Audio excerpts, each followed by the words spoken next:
ഈ വൈദ്യുതി പ്രതിസന്ധി ഉള്ളപ്പോൾ പുറത്തുനിന്ന് 250 മെഗാവാട്ട് വൈദ്യുതി വാങ്ങാനുള്ള KECBയുടെ ശുപാർശയിൽ പക്ഷേ ഇന്നും തീരുമാനമായിട്ടില്ല. റെഗുലേറ്ററി കമ്മീഷൻ ഇന്ന് ഹിയറിംഗ് നടത്തിയെങ്കിലും കമ്മീഷൻ ആവശ്യപ്പെട്ട വിവരങ്ങൾ KECB സമർപ്പിക്കാത്തതാണ് തീരുമാനം വൈകുന്നത്. സുനിഷ അയ്യലൂരാണ് ചേരുന്നത്. സുനിഷ, ഈ വൈദ്യുതി പുറത്തുനിന്ന് വാങ്ങണമെന്ന് പറയുന്നത് KECB ആണ്.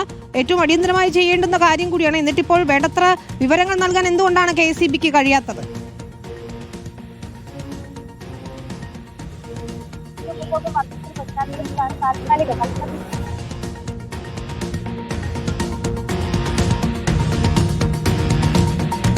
ഏതായാലും ഇന്നത്തെ യോഗത്തിൽ തീരുമാനമായിട്ടില്ല എന്നതാണ് ഏറ്റവും പ്രധാനപ്പെട്ട കാര്യം.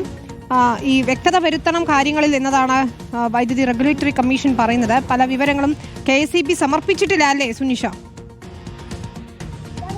ചില വിവരങ്ങൾ KECB സമർപ്പിച്ചിട്ടില്ല എന്നുള്ളതാണ് ഇപ്പോൾ പ്രധാനമായും പറയുന്നത്. അതായത് റെഗുലേറ്ററി കമ്മീഷന്റെ ഹിയറിംഗ് ഇന്നായിരുന്നു നടന്നിരുന്നത്. പക്ഷേ ഇന്നത്തെ ഹിയറിംഗിൽ കൃത്യമായ വിവരങ്ങൾ KECB നൽകാൻ ശരി, ശബ്ദത്തിൽ ചെറിയ പ്രശ്നമുണ്ട് സുനിഷ. KECBക്ക് ഏതായാലും തിരിച്ചടിയാണ് ഇന്നത്തെ തീരുമാനം എന്നതാണ് ഏറ്റവും പ്രധാനപ്പെട്ട കാര്യം. തീരുമാനമായില്ല എന്നതാണ്. ഹിയറിംഗ് നടത്തിയെങ്കിലും വേണ്ടത്ര രേഖകൾ KECB സമർപ്പിച്ചിട്ടില്ല.